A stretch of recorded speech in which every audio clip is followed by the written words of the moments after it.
by constantly thinking about the activities of the Lord. This process of Krishna consciousness is the easiest process of mystic power when one is actually situated on that path of devotional service. He is able to control the mind. Haribo. Purport by His Divine Grace. God. In all scriptures, people are encouraged to act in a pious way so that they can enjoy sense gratification not only in this life, but also in the next. Okay, in other words, in all scriptures, people are encouraged to act in a pious way so that they can enjoy sense gratification not only in this life, but also in the next. For example, one is promised promotion to the heavenly kingdom of higher planets by pious fruitive activities. But a devotee, in the association of devotees, prefers to contemplate the activities of the Lord, how he has created this universe, how he is maintaining it, how the creation dissolves, and how in the spiritual kingdom the Lord's pastimes are going on. There are full literatures describing these activities of the Lord, especially Bhagavad Gita, Brahma Samhita, and Srimad Bhagavatam. The sincere devotee who associates with devotees gets the opportunity to hear and contemplate this subject of the pastimes of the Lord, and the result is that he feels distaste for so-called happiness in this or that world, in heaven or on other planets. The devotees are simply interested in being transferred to the personal association of the Lord. They have no more attraction for temporary so-called happiness. That is disturbed. That is the position of one who is yoga yukta. One who is fixed in mystic power is not disturbed by the allurement of this world or that world. He is interested in the matters of spiritual understanding or the spiritual situation. This sublime situation is very easily attained by the easiest process, bhakti yoga. Rijubir yoga margai, a very suitable word used here is rijubi, or very easy. There are different processes of yoga marga.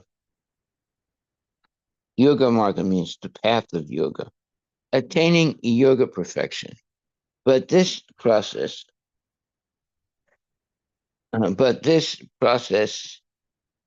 devotional service to the Lord, is the easiest.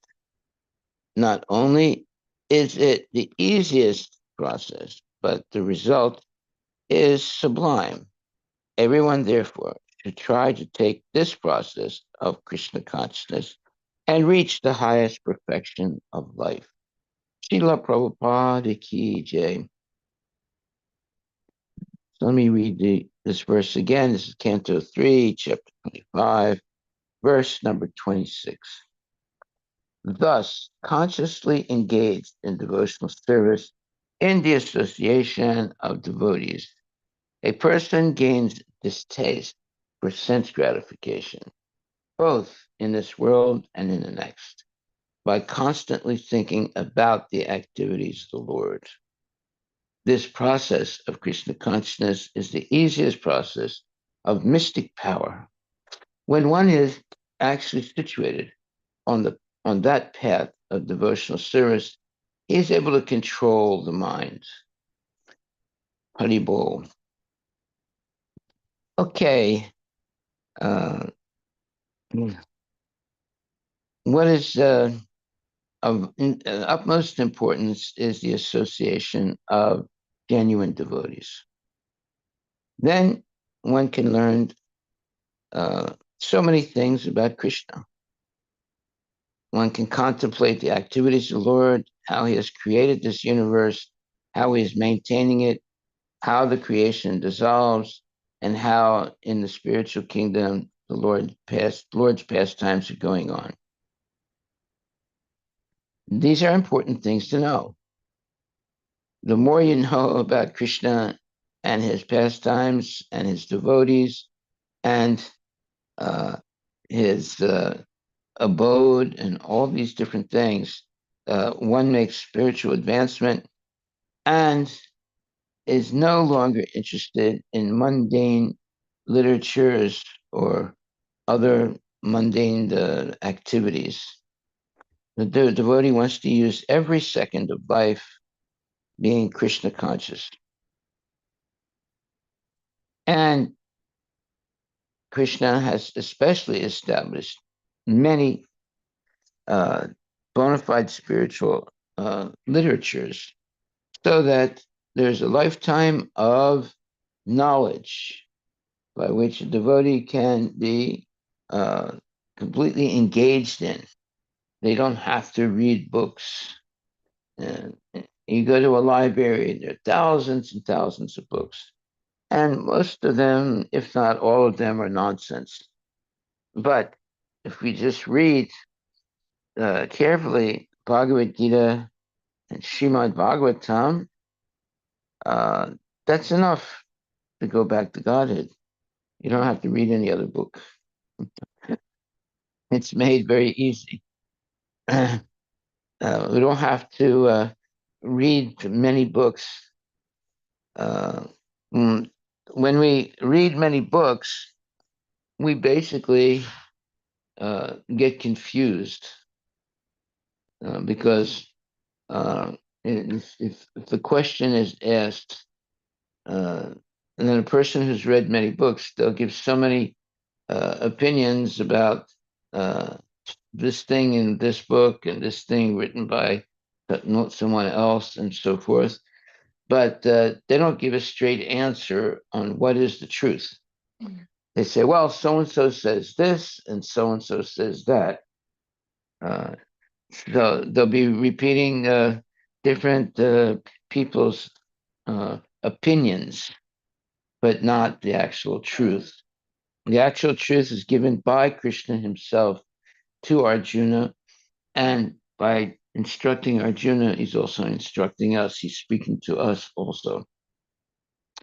If we just stick to what Krishna has said, then life is very nice.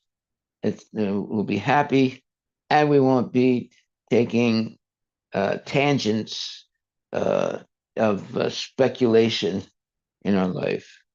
But most people go on tangents of speculation, and and then if they have a little bit of an audience who listens to them, they actually believe their own speculations also,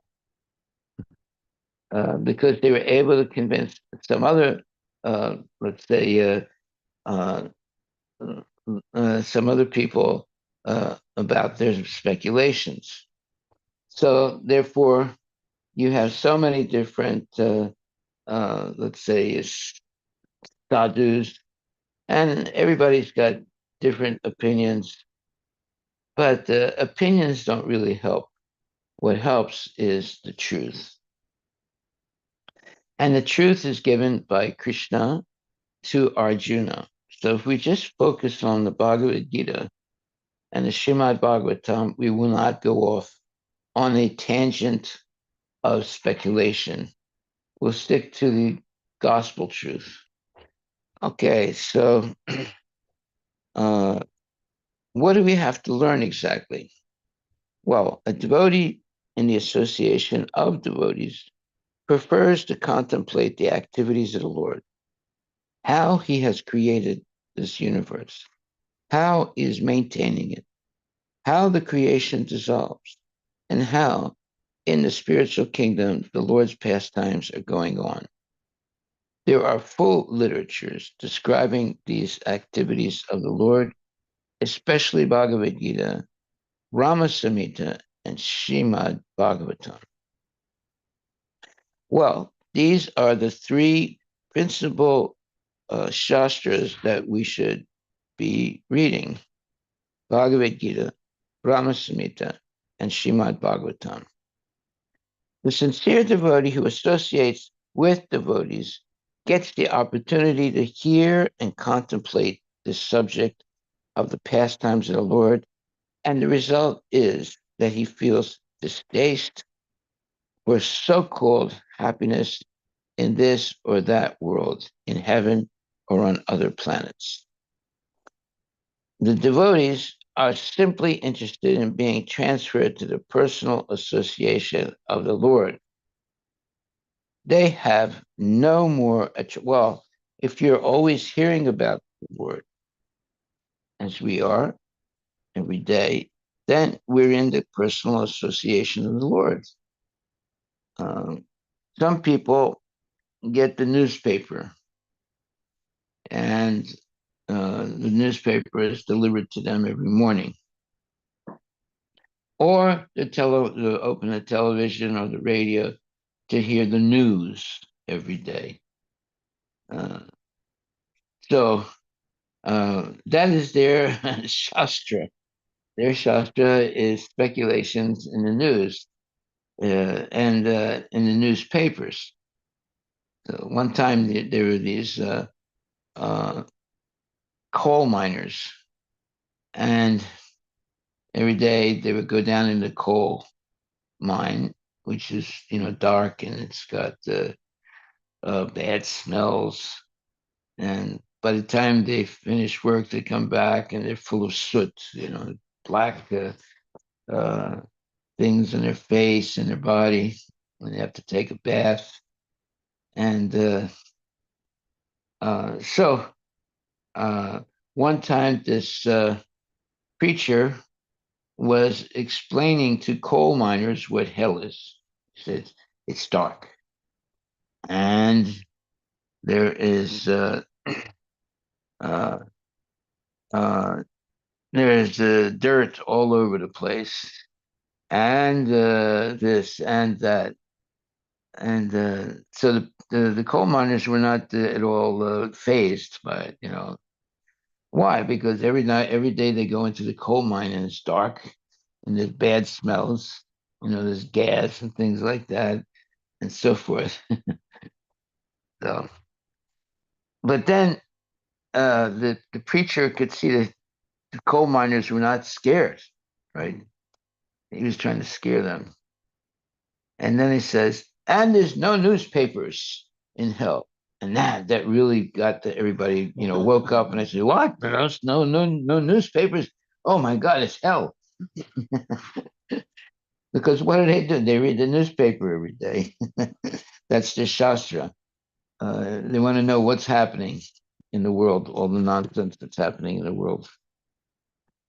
Okay, so uh, but a devotee in the association of devotees prefers to contemplate the activities of the Lord, how he has created this universe, how he is maintaining it, how the creation dissolves, and how in the spiritual kingdom the Lord's pastimes are going on. Well, that's what we're doing every day. Not only are we uh, learning about Krishna, but we're finding out what's going on in the spiritual world. What other literature explains what's going on in the spiritual world? The Bible doesn't. Uh, the Old Testament definitely doesn't. And the New Testament, it has something, but not much. So, how else can you learn about what's happening in the spiritual world? The only way you can do that is to come to Srimad Bhagavatam, Bhagavad Gita and Srimad Bhagavatam. No other scripture in the world has such detailed information about the spiritual world. That's the unique thing about Srimad Bhagavatam. There is specific information about what's going on in the spiritual world. You can go to a library, and there's a lot of books, like thousands of books, but there's not one book in the library that's explaining what's going on in the spiritual world. Even the Bible does not have much information about spiritual worlds. It's got some information about the history of the Jews and then the history of Jesus, but not really much about the spiritual worlds. The only place that you're going to get a lot of information about the spiritual world is the Bhagavad Gita and especially the Srimad Bhagavatam. Yeah. Okay. Uh, so the statement in all scriptures, people are encouraged to act in a pious way so that they can enjoy sense gratification, not only in this life, but also in the next. Oh, well, that's true. The Quran, the and other scriptures, the Bible, it's all about how to have a pious life so that eventually they can uh, go back to heaven. Now, if you talk to Muslims, they described heaven as a place where every man has 70 beautiful wives.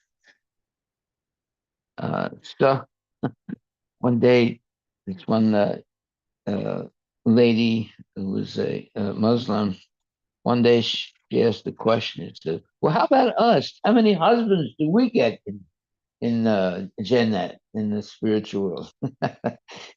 So the Imam said, "Well, we don't have that information, my dear, but you'll be taken care of. Don't worry." So, in other words, it was explained in the Quran that, a man who's, a good Muslim, he can get up to 70 wives in the spiritual world. But it doesn't say anything about the women, other than they probably have to be one of those 70 wives of somebody in the spiritual world, their spiritual world. Okay, so there are a lot of silly things in some religious, movements. And for an intelligent person, they will be, uh, let's say, turned off completely by those type of silly explanations. Therefore, uh, we should be very careful about not wasting our time. Just like some people say, well, I read the Quran and I read the Torah and I read this book and I read that book. Well, that doesn't mean you're educated. It means you read different books. That's fine.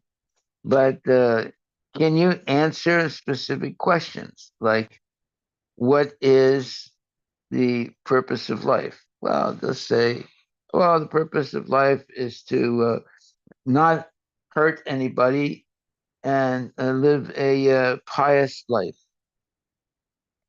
Well, that's not bad information, but that's not enough information to go back to Godhead.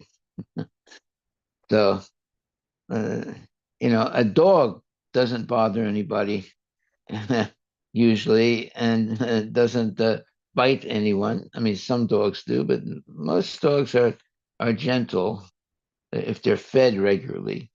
If they're not fed regularly, they can get angry, but if they're fed regularly, they're gentle. But that doesn't mean they go back to Godhead just because they don't hurt anyone. Uh, there's more than just hurting someone or not hurting someone. There's a question of loving Krishna, loving the Supreme Personality of Godhead. Even in Islam, uh, if you ask a Muslim, does God have a form? he'll be a little confused. And most Muslims will say no. Some Muslims who are educated, they'll say, well, we don't have the information in the Quran, so we can't say he has or he hasn't. That's an educated Muslim. And it's a fact. They don't have the information in the Quran about the form of God or the form of Krishna. They don't have that information. The educated Muslim will admit that. The uneducated Muslim will say, well, he has no form because uh, he doesn't, because he's not seeing any information in the Quran about the form of the Lord.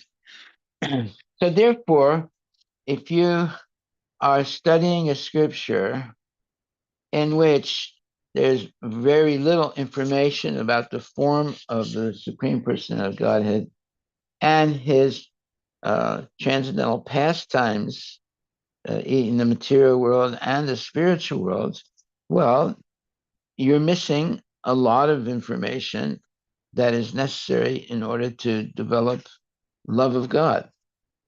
One can develop respect for God, but not necessarily love for God. You know? So definitely the Muslims are trying to have respect for God, but to love God is something different, because if you love God, then you'll love all living entities because they're all children of God. And you don't make differentiations, and you are, let's say, uh, you can see the presence of God in the heart of every living entity, even if it's uh, academic, or even if it's yeah. In other words, if you understand that not only Krishna is in the hearts of other people, but also in your heart, and therefore everyone has a relationship with Krishna, whether they know it or not. Now, the service of a devotee is to help people understand that, because then you know that there is a witness. The ultimate witness is Krishna, who's in the heart of every living entity. Therefore, people can't get away with anything. There's always a witness. A thief, he'll do everything possible to not have any witness to what his thievery is doing. But there's always a witness. This is what you're learning from consciousness. And Krishna is in the heart. He's the ultimate number one witness to everything we're thinking and doing. So when a young boy or girl understands that, they become conscious of the responsibility of acting like a genuine devotee. If they don't understand that, and most kids are not taught that in churches even, that God is in your heart and he's the witness of everything you do. Now, maybe there are some churches that preach like that, but in general, no. Like I mean, you go to school, right? Do kids ever talk about, God is in your heart, and you have to understand that he's the witness of everything we do. Okay, you see. But that's the first thing we should learn. The first thing a young kid should learn, that God is in the heart and he's the witness of everything we do. Therefore, we cannot uh, get away with anything because there's always a witness. Right? And the ultimate witness is Krishna, the Supreme Personality Godhead. That is well, look at a thief. A thief will try and steal when nobody is looking. If people are looking, right, then they won't be able to steal because they don't want to have a witness. But there is always a witness. And that's the point. So if you understand that there's always a witness to what we do, and that witness is Krishna, the Supreme Personality of Godhead, then we won't do any sinful activity because we won't be able to get away with it. See? A thief will steal if they think that there's no witness. So this is what we have to learn, that there's no such thing as a witness. Uh, I mean, no such thing as no witness to what we do. The ultimate witness is Krishna himself. Therefore, we can't get away with anything. We're always going to be held responsible for whatever we do. What the bad people want to do is commit the perfect crime where they can commit a crime and get away with it, never get caught. That's called the perfect crime. But they're not going to get away with anything because there's a witness, there's Krishna, who's in the heart, and he understands all the activities of the living entity. That's why crime doesn't pay. What does that mean? Crime doesn't pay. Look that up. That's a saying. Crime doesn't pay. It means that you'll never get away with any criminal activity. You'll eventually be caught. And then you have to suffer by going to jail. Crime doesn't pay. You know, what does it say? Maharaj, yeah, that means committing a crime is more trouble than it's worth. So it implies that criminals are always punished for their crimes. Yeah, you see. Now, let's say a prisoner is not caught by the police, but he's going to be punished by Krishna for the crime they committed. So they're never going to be able to get away from punishment. Yes. Okay. So in this verse today, let's see. It says we have to have some takeaway. The sincere devotee who associates with devotees gets the opportunity to hear and contemplate this subject of the pastimes of the Lord. And the result is that he feels distaste for so called happiness in this or that world, in heaven or on other planets. Does that mean that devotees have no happiness? No. It means that they're not interested in mundane happiness, eating, sleeping, mating, and defending. They're not interested in that. They're interested in hearing about the transcendental activities of the Lord. Okay, so uh, therefore it says here the devotee gets the opportunity to hear and contemplate this subject of the pastimes of the Lord, and the result is that he feels distaste for so called happiness in this or that world, in heaven or on other planets. Now, you see, heaven is not the spiritual world. Heaven, as the uh, Christians or the Muslims know it, is heavenly planets that are superior to the hellish planets, right? Where there is much more sense gratification. And, you know, if you ask a Muslim, what do you know about spiritual law? Well, the Muslim will say, well, if I'm a good Muslim, I'll get 70 virgins in the spiritual world, meaning they're going to have a lot of illicit sex in the spiritual world. Uh, but that's not the spiritual world, uh, and that's not the real purpose of uh, moral activity in this world. The real purpose is to surrender completely to the Lord, give up sense gratification, and which means trying to gratify our own senses, and then take up our real vocation, which is to please the senses of Krishna. We have senses, and Krishna has senses.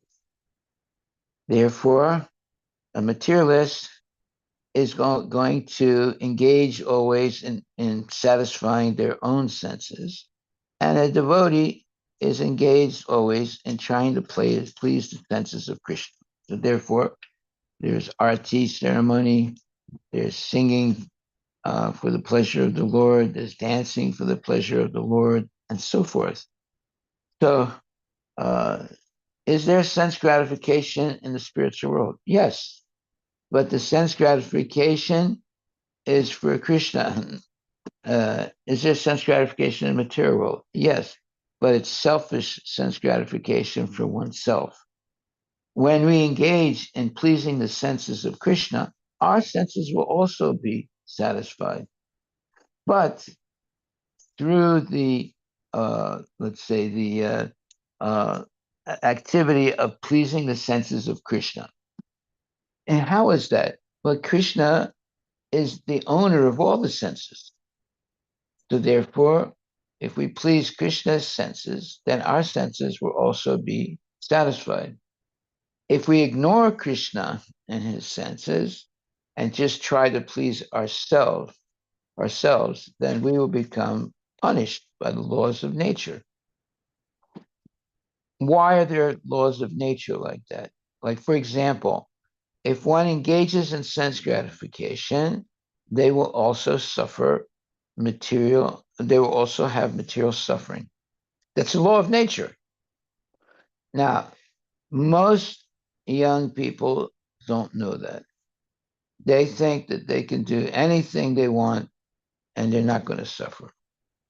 But the law of nature given by Krishna is if you engage in sense gratification, you will suffer. It's very difficult for people to understand that. And they always say, well, I'm not suffering. But yes, everybody is suffering. You cannot get away from it, especially if you're engaging in illicit activity. So here, uh, in this purport, it says, in all scriptures, people are encouraged to act in a pious way so that they can enjoy sense gratification not only in this life, but also in the next. For example, one is promised promotion to the heavenly kingdom of higher planets by pious, fruitive activities.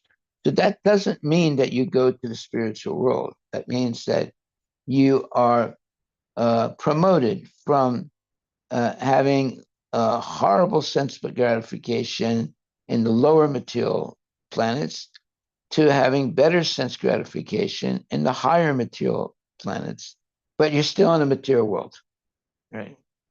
And there's still birth, death, old age, and disease, even if you're on the higher material planets.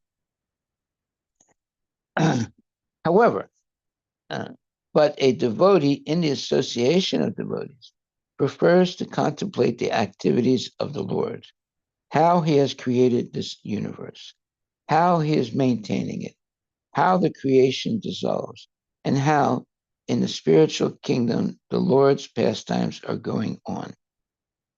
There are full literatures describing these activities of the Lord, especially Bhagavad Gita, Brahma Samhita, and Srimad Bhagavatam.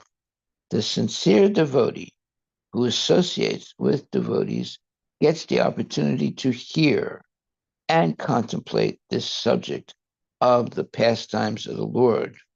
And the result is that he feels distaste for so called happiness in this or that world, in heaven or on other planets. The devotees are simply interested in being transferred to the personal association of the Lord. They have no more attraction for temporary so called happiness. That is the position of one who is yoga yukta, one who is fixed in mystic power, is not disturbed by the allurement of this world or that world. He is interested in the matters of spiritual understanding or the spiritual situation. This sublime situation is very easily attained by the easiest process, bhakti yoga. Rijubir yoga marga. A very suitable word used here is rijubir, or very easy. Yeah, I mean, If you become Krishna conscious, it's much easier than if you become a sense gratifier. People who are sense gratifiers, they have to exploit other people to satisfy their desire for sense gratification. But a person who is dedicated to serving Krishna is not interested in dominating somebody else. The opposite is true. They want to be dominated by Krishna. They want to accept a subordinate relationship that they surrender to the Lord. Now, a thief or let's say a sense gratifier wants to subdue the senses of others for their own pleasure. But a devotee wants to surrender to the Lord and use his senses to please the senses of the Lord. So there's two diametrically different, that's a good word, diametric, two diametrically, uh, uh, you know, principles here. One is to be subdued by the Lord voluntarily, and the other is to subdue people for one's own sense gratification. So, what is it diametrically? Diametrically means with a reference to opposition or completely directly. Yeah. So, one is uh, I want to please my senses. Therefore, I will eat, I will sleep, mate, I'll do this, I'll do that, all for my own senses. That's diametrically different than using one's senses to please the senses of Krishna. See? The in other words, it means something that's the complete opposite. Uh, so the complete opposite of life for the devotee is once you become a devotee, you're not seeking to please your senses, but you're seeking to please the senses of Krishna. Therefore, there's arti, there's fanning the Lord, there's remembering the pastimes of the Lord, and so forth. So that way, you're trying to please the senses of the Lord. Now, if you please the senses of the Lord is the proprietor of all senses. So your senses will automatically be uh, pleased also.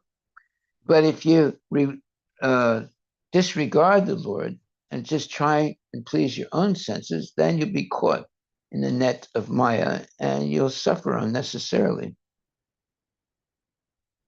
Now, there's a law of nature. We read this previously, but I don't want to look it up now. Spend some time. But it said, whenever you have sense gratification, it's always followed by sense sensual suffering. It's a law of nature. We've read that, and it is a law of nature. Now, if you explain that law of nature to most people, they'll say, "I don't agree with you." But an experienced person will know, well, it's true. Uh, uh, Whenever you engage in sense gratification, it's always followed by suffering. Why? Because Krishna is trying to teach us a lesson. It's just like they have these what you would call uh, psychological uh, training of rats. So they have uh, uh, a complicated uh, construction where a rat can enter into this construct maze, yeah. And if he goes uh, left, he can continue going through it. If he goes right, he gets electrical shock. So eventually, he learns always to turn left, right? Now, it's even true that in the next generation of the family of that rat, right away they'll always turn right, they'll never turn left. And you can look that up.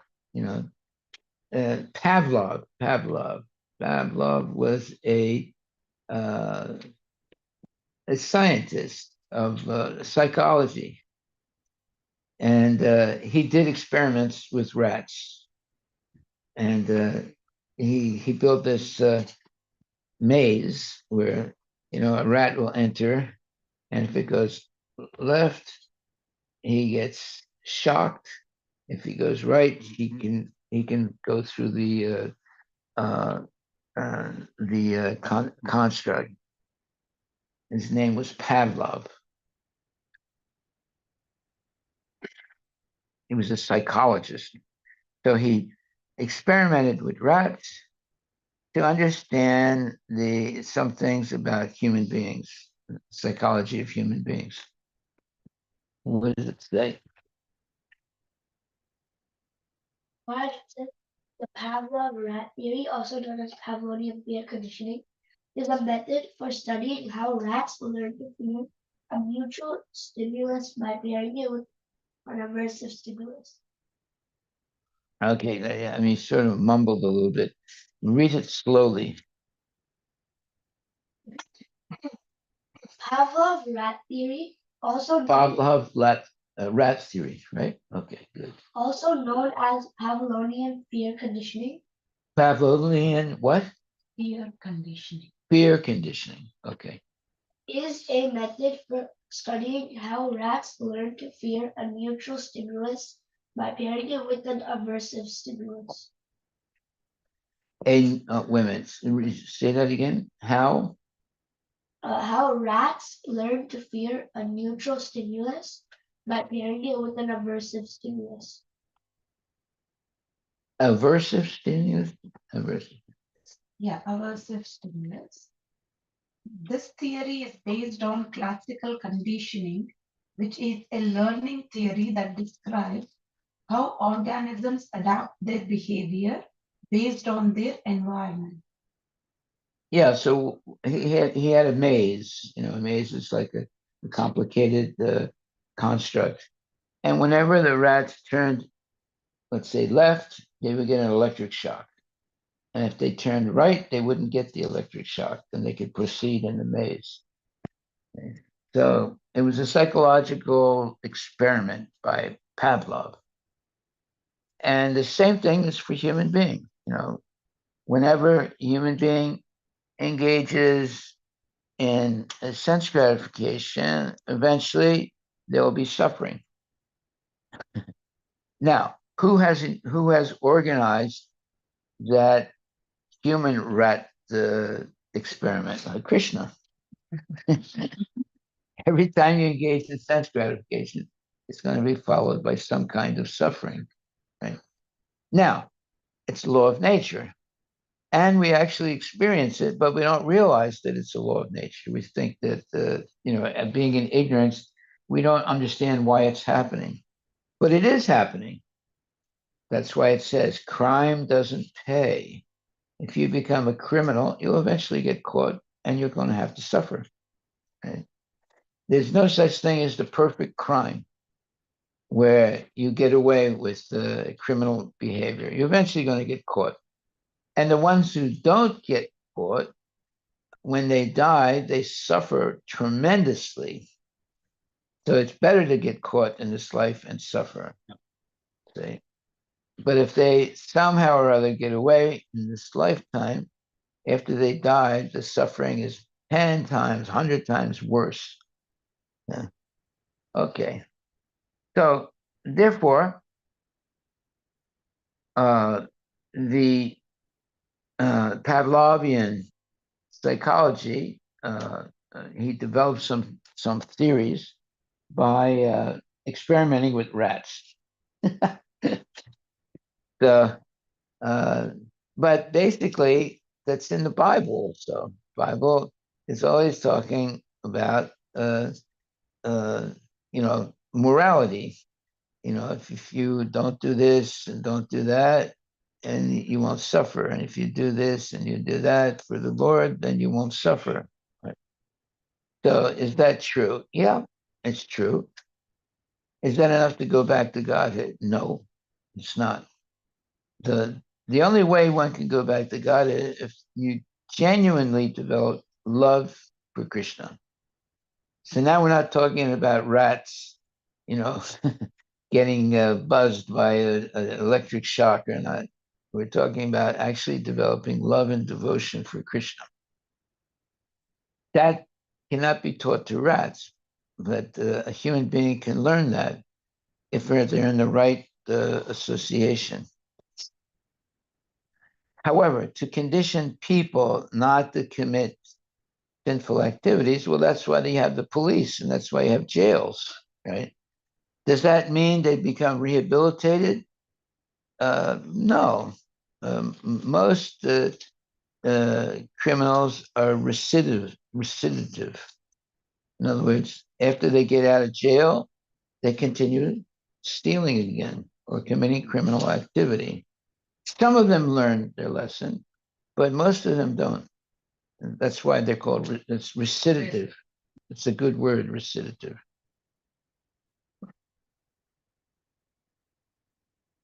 It means you never really learn your lesson. Go ahead.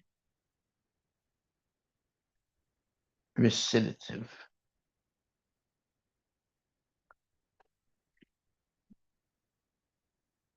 The tendency of a convicted criminal to reoffend. Yes. In other words, he gets caught, he's put in jail, he gets out of jail again. Yeah, it's called recidivative behavior. He doesn't stop committing sinful activities. But in Bhagavad Gita, the third chapter, 12th verse, Yeah, we forget the purpose of human life and simply take supplies from the agents of the Lord for sense gratification and become more and more entangled in the material existence, which is not the purpose of creation. Certainly, we become thieves, and therefore we are punished by the laws of material nature. right. Yeah, you can't get away with anything. But the problem is, most people, not most, but some people, they never learn their lesson. So they'll go to jail, they'll suffer in jail, they come out of jail, they commit crime.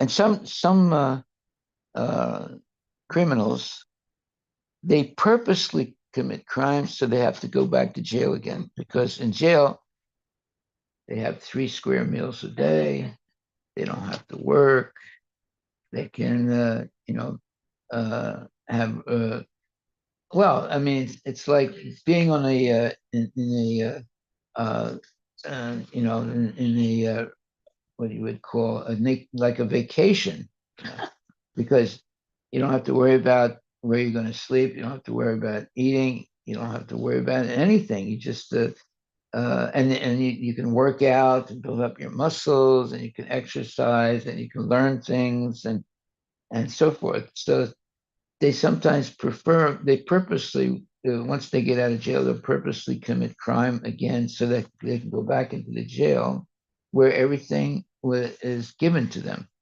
Right? If they come outside, then they have to work and so forth, and they have, there's so many responsibilities that they have to take up. But in the jail, there's nothing that they have to develop. Everything is given to them. They don't have to pay bills. Yeah. So some criminals will, right after they're let loose, immediately they'll commit some crime, so they go back into the jail because they like the atmosphere of the jail. Let's put it like that. But that's how we also have been coming into this material world right now. Yeah, this is also present, and we are continuously, even though we know this is not the place, we are continuously coming back. Well, let's hope we don't think like that because you see, a jail like in the United States, it's almost like a resort, all right, because everything is given to them, right? Now there are jails like you go to jail in a third world country and it's misery.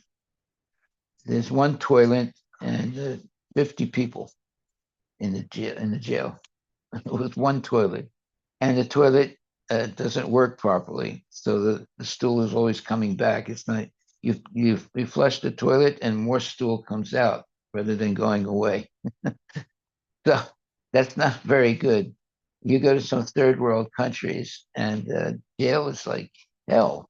It's horrible. But in the United States, jail is like like a vacation spot.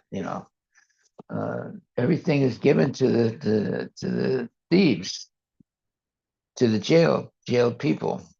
They can work out, they can build up their muscles, they can they can learn things, they can earn money in jail. They can even earn money and develop skills and so forth. Now, if they've committed some really bad crimes, all the money they make goes to the people that they uh, you know uh, hurt. You know, uh, but in other words, American jails in general are actually like a vacation for thieves. Uh, Jails in third world countries are hellish, completely horrible. And but in America, the jail's actually nice. You get everything given to you. You don't have to worry about paying any bills, and you can work out. And sometimes you can even have furloughs where you can leave for a weekend and come back again. Yeah. Haribol. Okay, so today's takeaway. Um, but a devotee in the association of devotees prefers to contemplate the activities of the Lord, how he has created this universe, how he is maintaining it, how the creation dissolves, and how in the spiritual kingdom the Lord's pastimes are going on. There are full literatures describing these activities of the Lord, especially Bhagavad Gita, Brahma Samhita, and Srimad Bhagavatam. The sincere devotee who associates with devotees gets the opportunity to hear and contemplate this subject of the pastimes of the Lord. And the result is that he feels distaste for so called happiness in this or that world, in heaven or on other planets. The devotees are simply interested in being transferred to the personal association of the Lord. They have no more attraction for temporary so called happiness. That is the position of one who is yoga yukta, one who is fixed in mystic power, is not disturbed by the allurement of this world or that world. He is interested in the matters of spiritual understanding or the spiritual situation. This sublime situation is very easily attained by the easiest process, bhakti yoga. Okay, so what's being explained here is the life of a devotee as opposed to a life of a sense gratifier. And the life of a devotee is always being in touch with Krishna, always remembering Krishna and never forgetting Krishna. And the best way to do that is to be always engaged in Krishna consciousness and devotional service. That way you always remember Krishna and never forget Krishna. If you follow those two rules, always remember Krishna, never forget Krishna, then you are going to go back to Godhead. And always engage in Krishna's service because you're always remembering Krishna. That's the way you can remember Krishna, is always being engaged in his service. Okay, so are there any questions?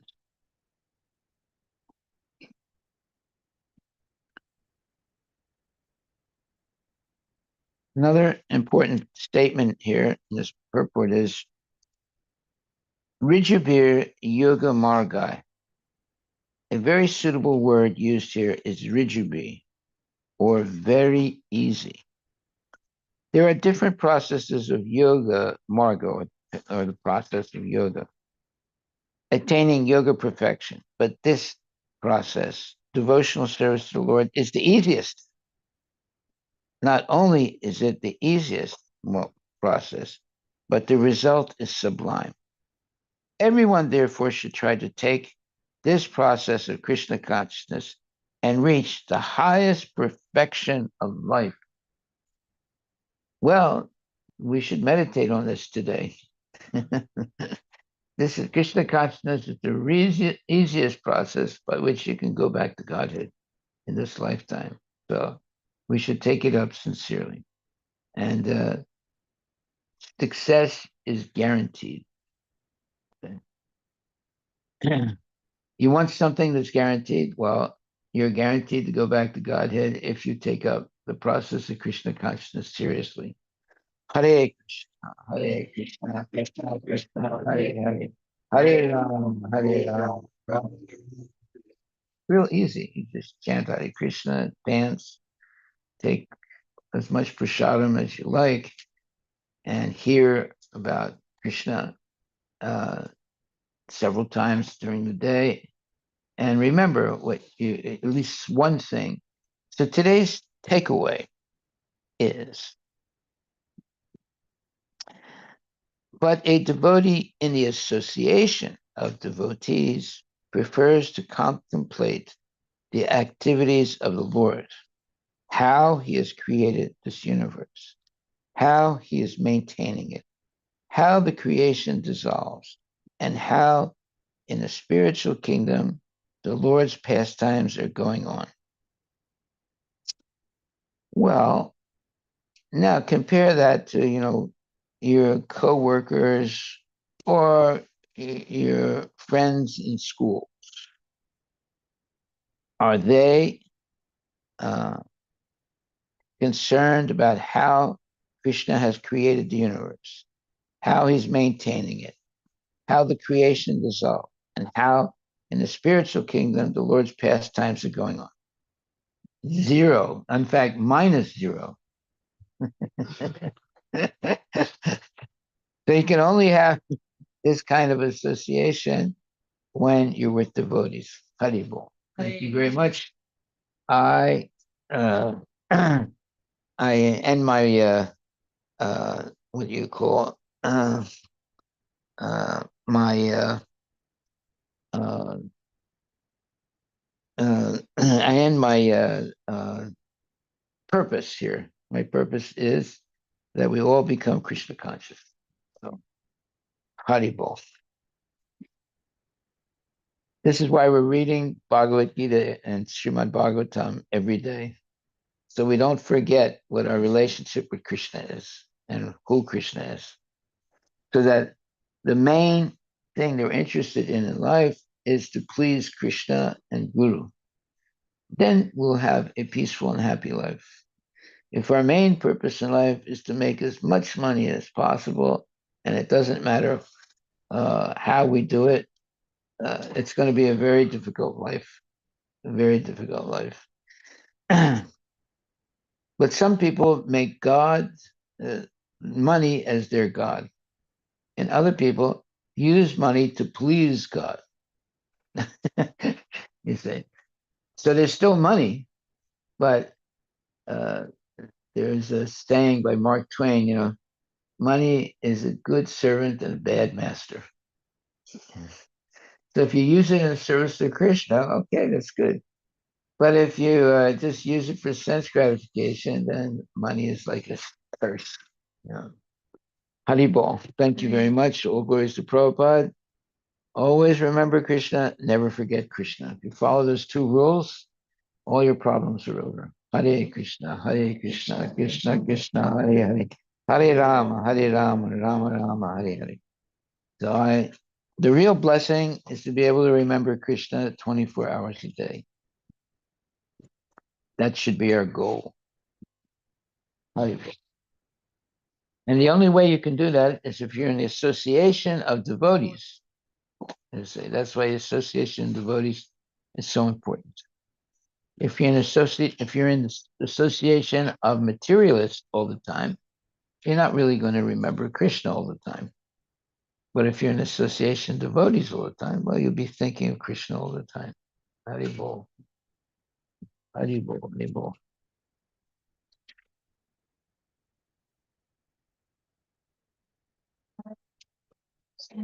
Jannat is like the heaven. Yes. A man gets 70 virgins.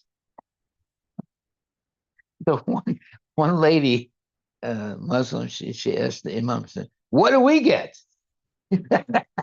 He said, "Don't worry, sister, you'll be taken care of."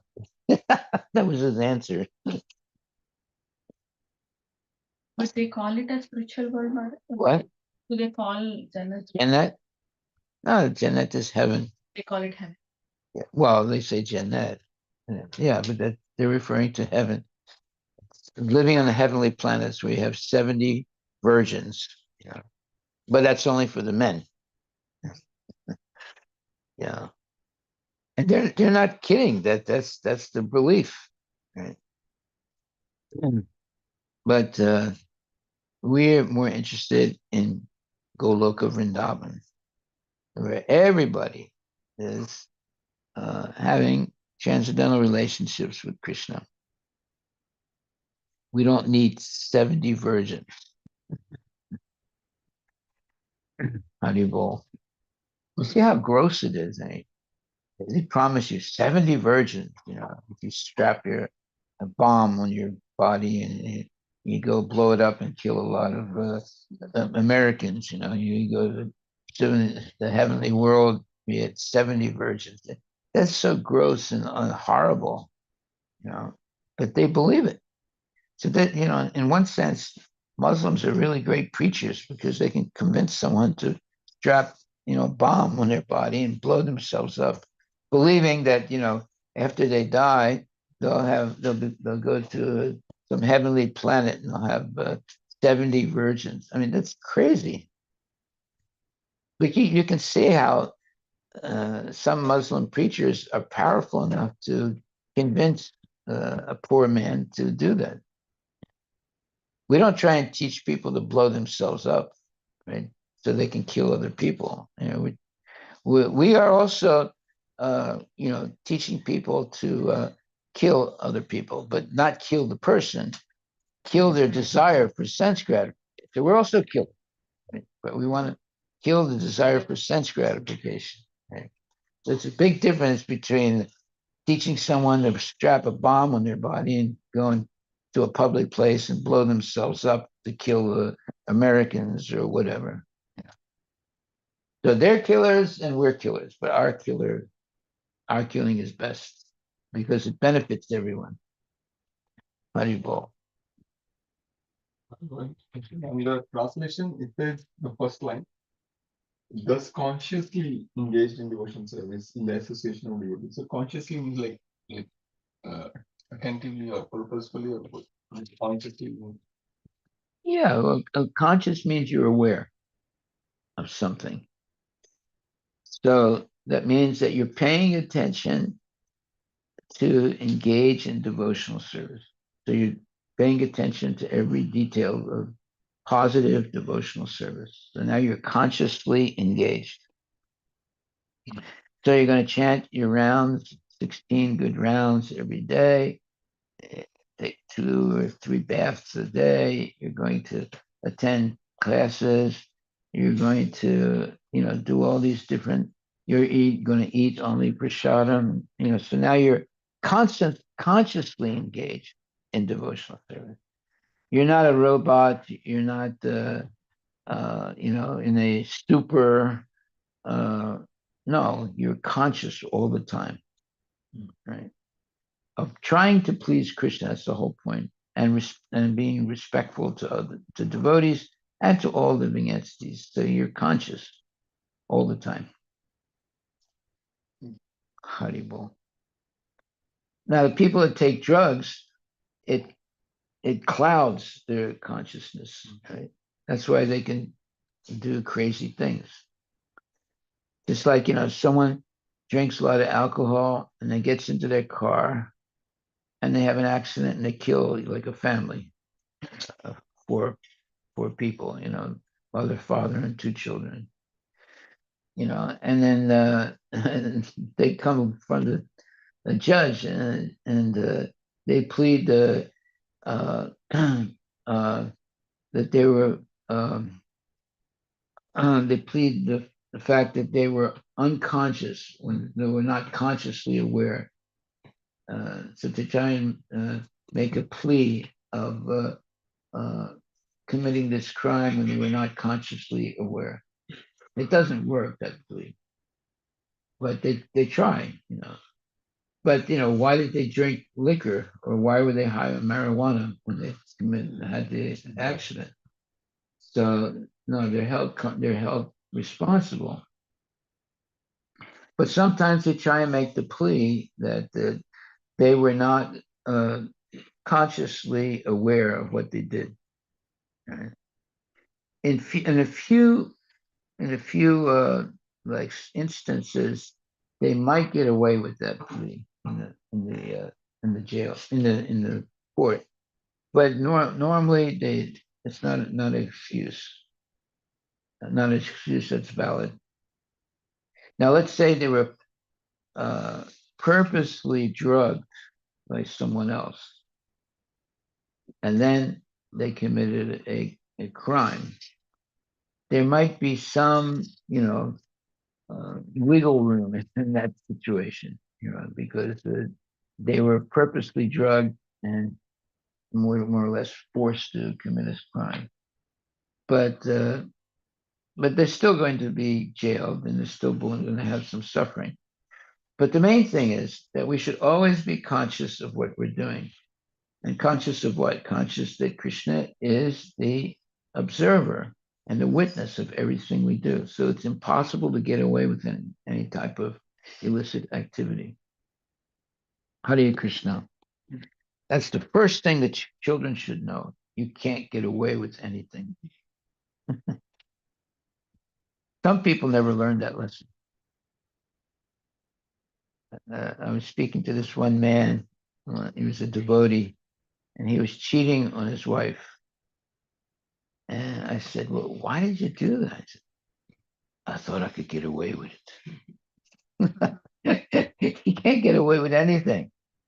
So there's always going to be a witness, and the ultimate witness is Krishna. So don't even try. Okay. Haribol. Thank you very much, my dear devotees. All glories to God.